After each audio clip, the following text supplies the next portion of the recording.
Morning. You can't forgive unless you blame.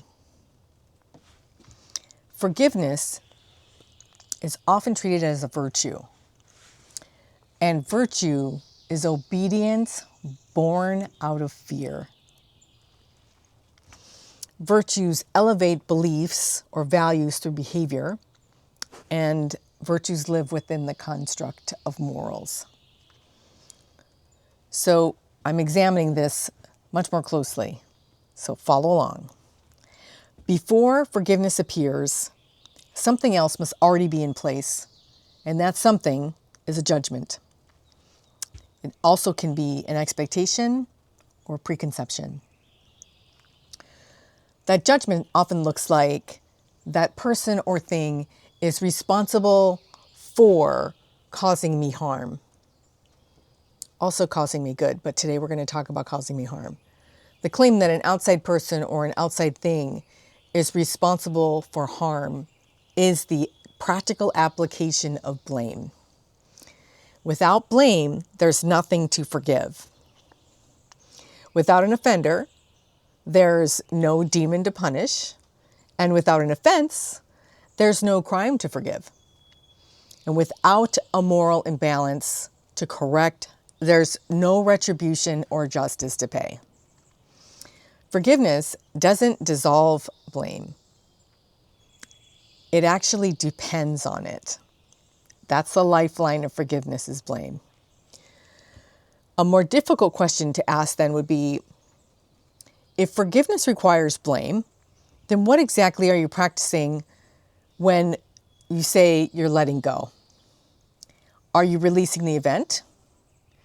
Or are you helping to preserve the structure that made that person or that thing wrong to begin with?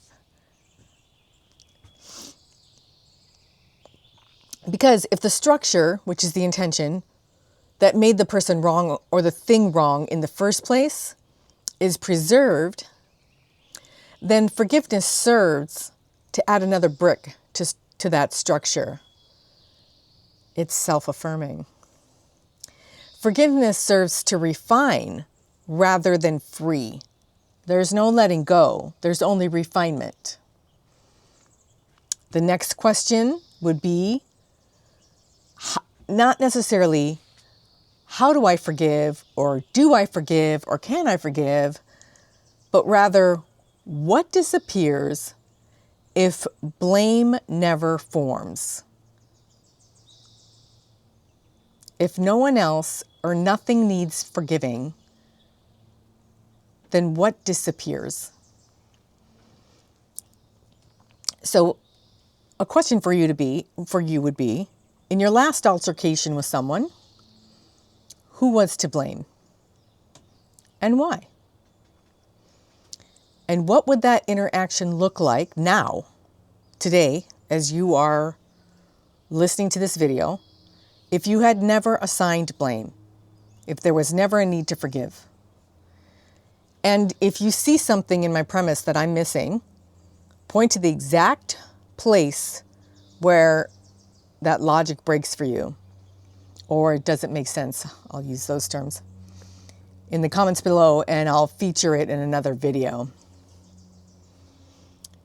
So my interest here lies in demonstration, not persuasion. You're the only one responsible for your life. That's why it's called your life and not my life. You're the only one responsible for your behavior and the only one responsible for your words. You are the only one who will ever answer for you. And the same goes for me. Till next time.